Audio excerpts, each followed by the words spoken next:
चुनावी बिगुल की तैयारी है, चुनावी तैयारी है। बिल्कुल, ये चुनाव से इसको मत जोड़िए, न इसको राजनीति से जोड़िए। सभी दल के लोग हमारे आह्वान पर लगे हुए हैं। हम लोग ये जो लगातार महापुरुषों का अपमान हो रहा है, कभी राणा सांगा का अपमान, कभी पद्मिनी का अपमान, कभी ठाकुर का कुआं लेके लोग आते हैं, कभी आप देख रहे हैं कि कुदसिया पार्क में या नागपुर में महाराणा प्रताप की प्रतिमाएं खंडित की जाती हैं। ये जो एक ट्रेंड चला है, एक फैशन चला है कि किसी के मुंह से कुछ डायलॉग डलवा के और सामाजिक ताने बाने को, सद्भाव को छिन्न भिन्न किया जाए।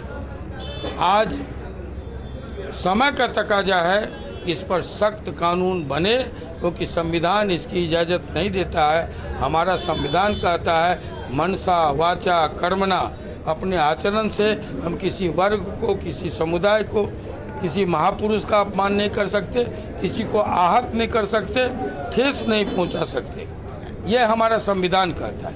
संविधान को ताक पर रख करके ओथ लेने वाले लोग, संविधान की शपथ लेने वाले लोग जिस तरह की हरकत कर रहे हैं, अब समय का तकाजा है, इस पर पाबंदी लगनी चाहिए, सख्त कानून बनने चाहिए। ये बयान क्यों आया? क्या आप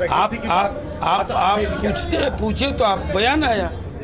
आपने कहा कि आपने प्रतिपक्ष का हवाला दे करके आप एक सिर्फ मेरा बयान पढ़े, सुने, देखे, या आपकी तरफ से जो सवाल किए गए वो महागठबंधन भी सीएम को लेकर के जो है बैठक कर रहा है। राहुल आ रहे हैं, खड़गे आ रहे हैं, कन्हैया आ रहे हैं जो है, लेकिन बिहार में आपका भी बयान आया कि सीएम पे कोई वैकेंसी नहीं है। आखिर फिर इस तरह की पॉलिटिकल क्या सीएम सही तो के सीएम की वैकेंसी है कि सीएम पद के लिए नाम घोषित किया जाएगा?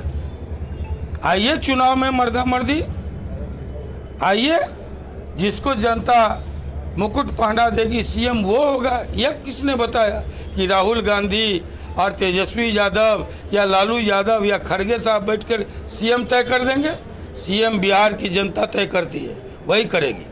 या फिर पार्लियामेंट नहीं, हम ये कह रहे हैं अगर नहीं, अगर संविधान इसकी इजाज़त नहीं देता है, अगर आलोचना और असंसदीय भाषा के उपयोग पर किसी सांसद की मेंबरी निलंबित की जा सकती है, तो महापुरुषों को के अपमान पर बर्खास्तगी क्यों नहीं होगी? अगर नहीं होता है तो इसके पीछे कौन, किसका मौन है, किसकी चुप्पी है?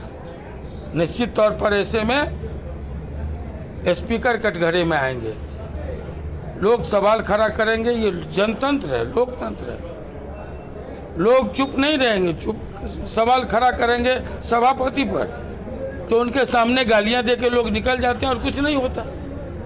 इसलिए तो क्या वैकेंसी है क्या? सीएम की कोई वैकेंसी है? नीतीश जी ने एक बीमारू प्रदेश को, जहां लॉ एंड ऑर्डर नहीं था, बिजली की रोशनी में हम बात नहीं कर सकते थे, सड़कें टूटी हुई थी, कानून व्यवस्था चौपट थी।